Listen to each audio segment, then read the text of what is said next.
Researcher Notes.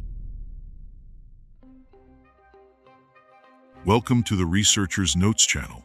Here we will be sharing the most amazing and unexplained stories that happen to ordinary people, but that went beyond our usual understanding of reality.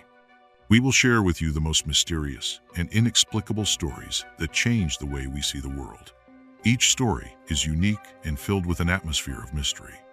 We will try to explore each story by analyzing details and looking at possible explanations. Exploring the Matrix failure. Stories about events that happen to people but are not supposed to happen in the real world. For example, when people see themselves in situations they have already experienced, but with some changes. Exploring unexplained phenomena.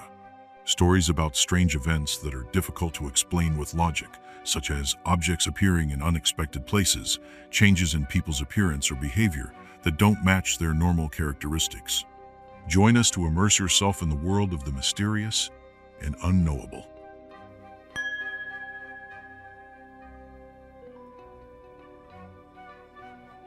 This story reminds me of a funny plot from a movie where the main character constantly finds himself in ridiculous situations.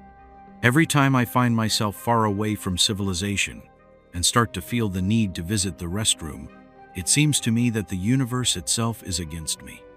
I find a secluded spot, look around carefully, make sure here is no one around, and I am just about ready to get down to business when suddenly people appear out of nowhere. And not just one or two people, but a whole group of people walking in different directions. And the amazing thing is that 3 times this summer, when I tried to hide in the bushes, other people came out. It's like we were all looking for the same hiding place. It's like the universe purposely sets up moments like this to test our patience and sense of humor. Yes, sometimes life really is like some strange matrix, full of unexpected turns and coincidences.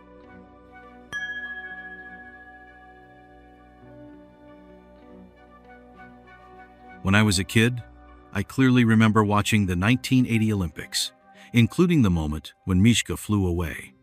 However, I was born in 1986. Perhaps it was a rerun of the broadcast.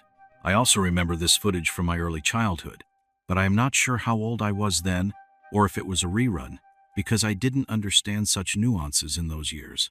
Maybe someone else had something similar. My mother and grandparents assure me that when I was born, they were watching the opening of the 1980 Olympics on television, but I was born in 1985. I've always told them that maybe it was a rerun, but they're sure it wasn't. And they remember me as a newborn and the 1980 Olympics opening at the same time. They didn't pay attention to the date at the time, but later when television programs mentioned the year of the games, it was clear that something didn't add up. Could it be that we were just slipped memories of the Olympics shown in 1985? To 1986? You can fantasize further on your own. Perhaps our reality took a different path and we had to replace it with memorable moments, such as Mishka flying away, and things went better, or worse. Or maybe we were invaded by an unfriendly civilization, beams of goodwill and protection to all.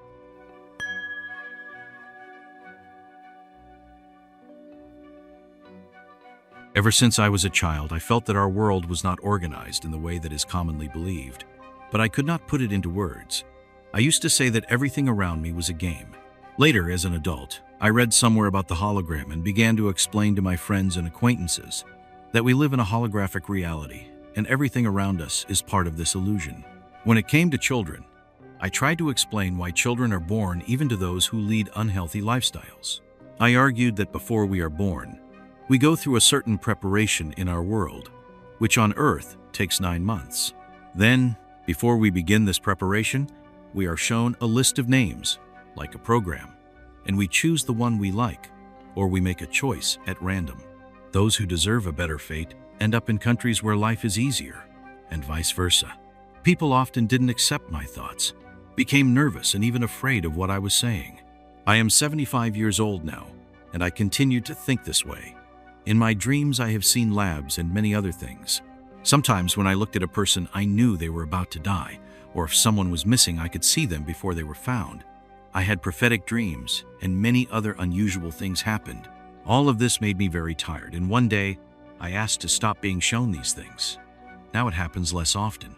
When I was 6 months old, I had a complicated operation and almost died. Perhaps that is what influenced me to have all these visions. When I was in trouble, I always had someone to help me. And when my son died, before that day at work, I heard a voice in my head that said, "We're going to take your son away from you." I had twins, and I was given a name.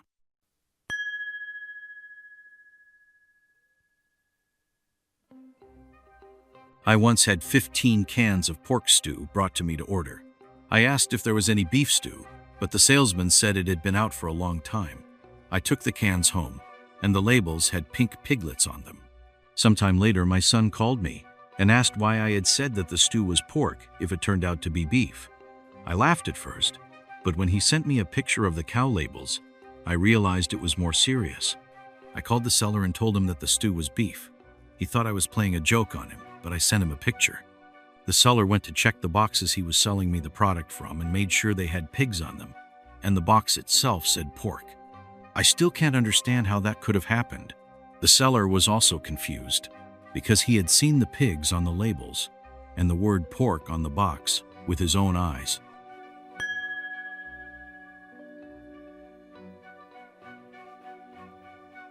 This summer, while on vacation with my parents in the South, an interesting incident happened. The morning started as usual. We woke up at 7 a.m. Everyone looked at their own clocks and also at the common clock that hung in the room. Dad got up and went to do his morning exercise. Mom got up too, and I decided to stay in bed a little longer. After a while, I woke up and looked at the clock. It was already 9 a.m.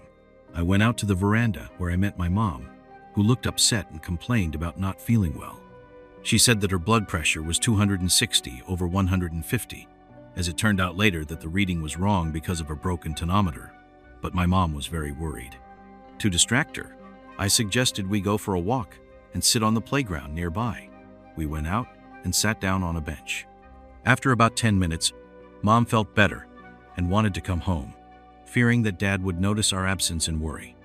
I agreed, adding that it was time to go back, as it was almost 10:30 and time to think about breakfast.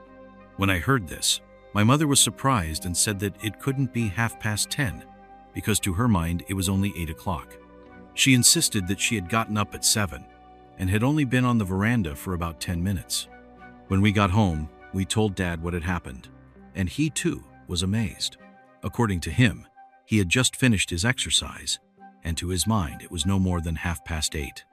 We discussed the incident at length, each of us firmly remembering that all the clocks showed 7 o'clock in the morning.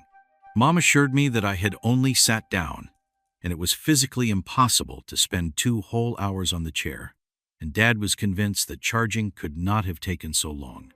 It is still a mystery where those 2 hours disappeared to.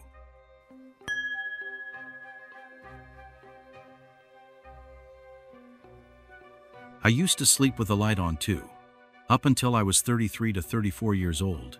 It sounds funny, but the fear went away after I started seeing spirits and ghosts. If it's an evil spirit, why fear it?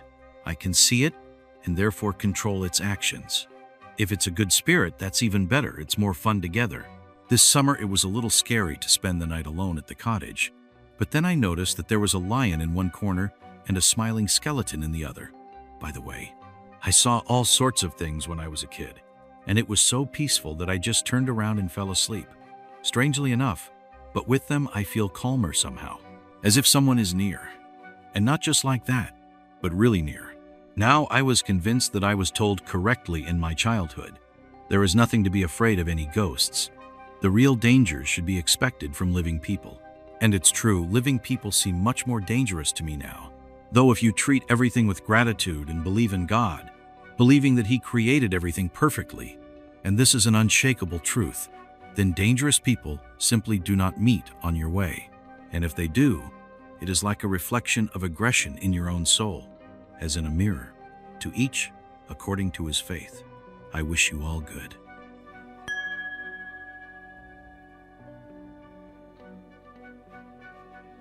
I would like to share my story so that people can learn about real and possible unique healing methods and how little we know about ourselves while living in our physical bodies. In 2014 or 2015, I became seriously ill. My temperature was up to 40 degrees, and the doctors diagnosed pneumonia. I didn't take anything for the first 4 to 5 Dalton's eyes, thinking that the high temperature would help me cope with the illness. I was young and, I admit, stupid. Because of the illness, I almost could not sleep at night. I went to the living room to the sofa and held sessions of self-healing there because my mind was in excitement, and it was the first thing that came into my head. How many such sessions I had those nights, I can no longer remember, but one of them was particularly memorable. You are about to find out why.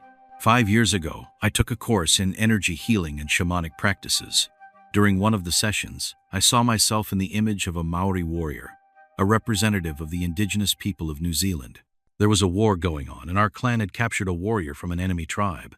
I had known him before the war and felt sympathy for him. You could say we had a kindred spirit. I helped him to escape, despite the rules of our tribe, according to which enemies were to be killed. When I learned of this, I was banished from the tribe. I wandered around in the middle of nowhere, ending my life sad and resentful of everyone and everything. This session brought tears to my eyes. Never before had healing practices produced such vivid sensations and images as this one. Towards the end of the session, the Maori elders came to me and we were reconciled. The feeling of oneness with them was incomparable, as if I had found my family. These feelings haunted me for a few more days. Despite the fact that I was born in the USSR, the thought of belonging to this place never left me. I even considered traveling to New Zealand to find a Maori and ask to be accepted into the tribe. But then I remembered that it was only one of my past lives, and the Maori of today knew nothing about it. That story made a strong impression on me. I have other stories, such as my incarnation as a Jewish rabbi. If you are interested, let me know, and I will tell them. I wish you all light and happiness.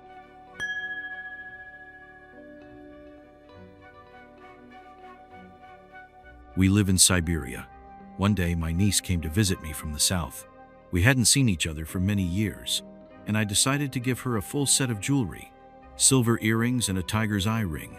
I usually keep all my jewelry in one jewelry box, but this time one earring was missing. I searched the entire jewelry box, but to no avail. I suggested to my niece that she at least take the ring. She left, and 2 years later, she tragically passed away. After a while, I found the lost earring in the same jewelry box. Another case, I lost an earring on the street and noticed it only at home. A week later, my sister died. Is that mystical?